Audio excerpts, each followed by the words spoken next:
Hey tax buddies, I am CA Shivali Dev Pujari और मैं हमेशा की तरह आपके लिए लाई हूँ बहुत सारा ज्ञान। ज्ञान किसका? ऑफ कोर्स इनकम टैक्स का। आज हम कुछ ऐसे टॉपिक के बारे में बात करने वाले हैं जो पैसे वालों से रिलेटेड है, जो महीने टू महीने जिसको अमाउंट थोड़ा थोड़ा पैसा मिलता जाता है। ऑफ कोर्स थोड़ा नहीं रहता, बहुत सारा रहता है। और जो 5 दिन बहुत मेहनत करते हैं और 2 दिन फुल टू दोस्तों के साथ पार्टी। ओ, दोस्तों से मुझे याद आया, मेरे घर पे तो मेरी दोस्त आने वाली थी। उसको भी कुछ बताना था, मुझे कुछ पूछना था, मैं तो भूल ही गई उसके बारे में। एक काम करते हैं, उसको थोड़ा सा पॉज करते हैं और पहले उसकी प्रॉब्लम सॉल्व करते हैं, ठीक है? क्या पता उसकी प्रॉब्लम सॉल्व करते करते आपको भी थोड़ा सा ज्ञान मिल जाए, ठीक है? तो चलिए मेरे घर। शिवू, तू कहाँ है? जल्दी बाहर आ। क्या हुआ, क्यों चिल्ला रही है?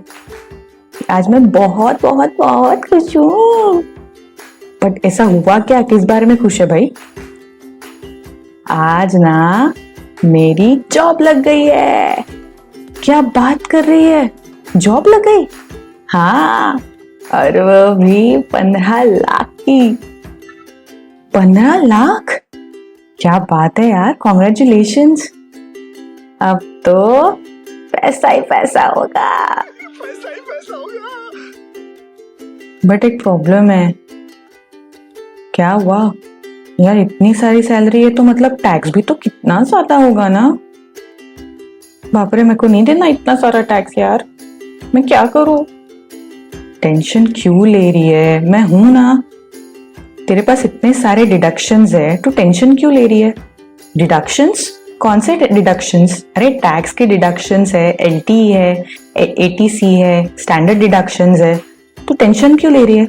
और तू तो रेंट पे रहती है, तो तुझे तो फिर एचआरए भी मिलेगा। एचआरए वो क्या होता है? हाँ, एचआरए एक ऐसा पर्सनल एक्सपेंस है जिसके लिए गवर्नमेंट तुम्हारी टैक्स में कटौती करती है। इसीलिए बोल रही हूँ, बिल्कुल टेंशन मत ले, इतना भी टैक्स नहीं आने वाला तेरा। बट मुझे तो इसके बारे में कुछ भी नहीं पता। तू मेरी अच्छी सी दोस्त है ना, मुझे बताएगी ना इसके बारे में, ये सब क्या होता है? मुझे बिल्कुल भी नहीं पता। हे भगवान, नौटंकी शुरू हो गई इसकी फिर से। मैं नहीं बताने वाली कुछ, बताना तो प्लीज। ठीक है चल। अरे रुक रुक रुक रुक रुक, अब क्या?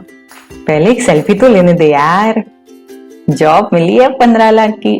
हैशटैग रिच गर्ल, हैशटैग नौटंकी। चल अब।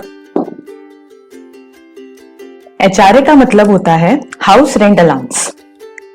जब भी कोई कंपनी अपने एम्प्लॉइज को सैलरी देती है तो उसमें से कुछ पार्ट वो जो भी रेंट पे करते हैं उससे रिलेटेड कुछ पार्ट वो पे करती है, और ये रेंट जो भी पे करते हैं उसका इनकम टैक्स में डिडक्शन मिलता है, जिसकी वजह से सैलरी पे जो भी टैक्स आता है वो कम हो जाता है।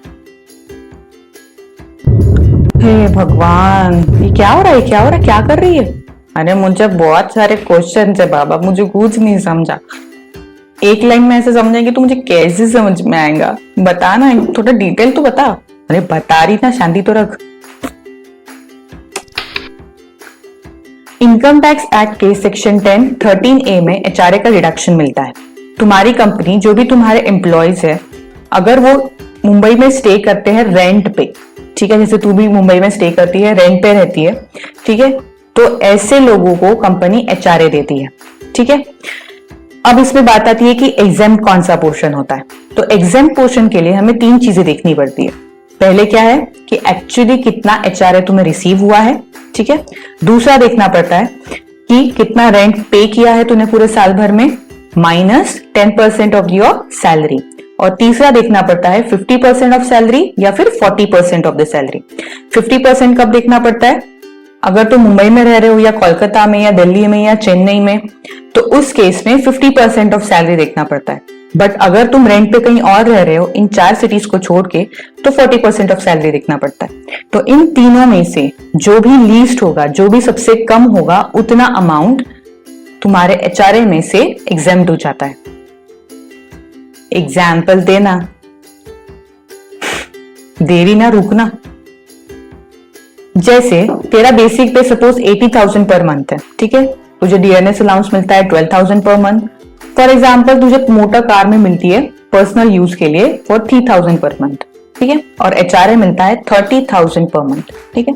अब ये एचआरए तुझे पूरे 12 महीने के लिए मिलेगा, इर्रिस्पेक्टिव कि तू कितने महीने उस साल रेंट पे रही है नहीं रही है, उससे कोई फर्क नहीं पड़ता। मतलब अगर तू 6 मंथ भी रही है और बाकी 6 मंथ तूने खुद का घर खरीद लिया वहां, तो भी एचआरए पूरे 12 महीने का मिलेगा, क्योंकि that portion is just a part of your salary जो एक नाम पे तुम्हें दी जा रही है, ठीक है। तो एचआरए तुझे पूरे 12 महीने का मिलेगा। अब जो तेरा मुंबई में घर है उसका रेंट 28,000 पर मंथ है, राइट, जो तू 28,000 पर मंथ साल भर में पूरा पे करती है, ठीक है। तो अब कैलकुलेशन कैसे जाएगा? सबसे पहले तुझे क्या देखना पड़ेगा कि एक्चुअली एचआरए तुझे कितना मिला है तुझे। 30,000 इंटू 12 दैट इज 3,60,000, ठीक है। नहीं सीखना पड़ेगा कि कितना रेंट तूने पे किया है माइनस 10% ऑफ योर सैलरी।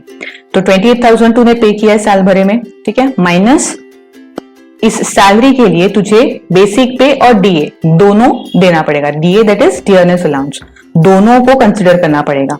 सो ये कितना आता है तेरा rent paid minus 10% of salary 2,25,600।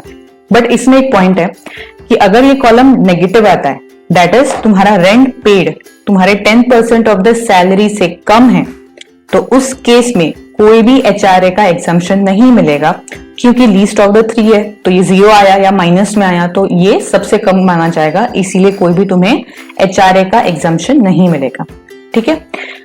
अब last column is 50% of salary या 40% ऑफ सैलरी। अब तू मुंबई में रहती है, ठीक है, तो इसमें 50% ऑफ सैलरी कितना आया 5,52,000। अब तेरा एग्जम्पशन कैलकुलेशन कैसे होगा? पहले तेरा एचआरए लिया जाएगा दैट इज 3,60,000 जो भी साल भरेगा तुझे मिला। अब उसमें एग्जम्पशन क्या आएगा? इस तीनों में से जो भी सबसे कम होगा वो एग्जेम्प्ट हो जाएगा। अब सबसे कम कितना है 2,25,600, ठीक है। तो बचे हुए एचआरए का क्या होगा? बचा हुआ एचआरए पूरी तरह से टैक्सेबल हो जाएगा तेरी बाकी की सैलरी के साथ। सो 3,60,000 में से 2,25,600 पे कुछ भी टैक्स नहीं आएगा, बट 1,34,400 तेरा टैक्सेबल हो जाएगा, ठीक है।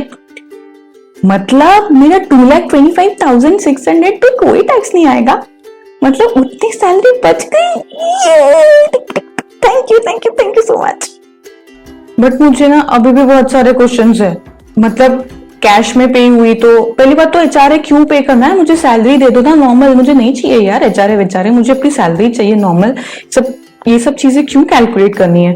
या फिर अगर मैं अपने पेरेंट्स को रेंट दे रही हूँ या भाई बहनों को रेंट दे रही हूँ या मेरे पास रेंट एग्रीमेंट भी तो नहीं है, बट ये सब क्वेश्चंस मेरे दिमाग में अभी भी है यार। तू और तेरे क्वेश्चंस खत्म नहीं होने वाले, बट मैं जरूर खत्म हो जाऊंगी तेरे क्वेश्चंस को आंसर करते करते। सो आपको मेरी दोस्त पसंद आई? उसकी सैलरी पसंद आई? अच्छा छोड़ो, उसको जो बेसिक ज्ञान मैंने दिया है एचआरए के बारे में वो तो पसंद आया होगा। अगर पसंद आया है तो आपको इस वीडियो को जरूर लाइक करना है, मेरे चैनल को सब्सक्राइब तो करना ही है और इसको दूसरे लोगों को भी शेयर करना है। एंड हाँ, बाकी के क्वेश्चंस का आंसर भी आपको अगर जानना है तो आपको थोड़ा सा वेट करना पड़ेगा और अगला वीडियो देखना पड़ेगा। इसीलिए आपको बेल आइकॉन भी क्लिक करना पड़ेगा ताकि जब मैं सेकेंड वीडियो डालूं, इसका सेकेंड पार्ट डालूं, आपको सबसे पहले नोटिफिकेशन आए, ठीक है। तो सेकेंड पार्ट के लिए वेट किया जाए ताकि हमें एचआरए के बारे में जो भी क्वेश्चंस हमारे मन में और मेरी दोस्त के मन में घूम रहे हैं वो मैं पूरी तरह से आंसर कर पाऊं। ओके, तब तक के लिए बाय।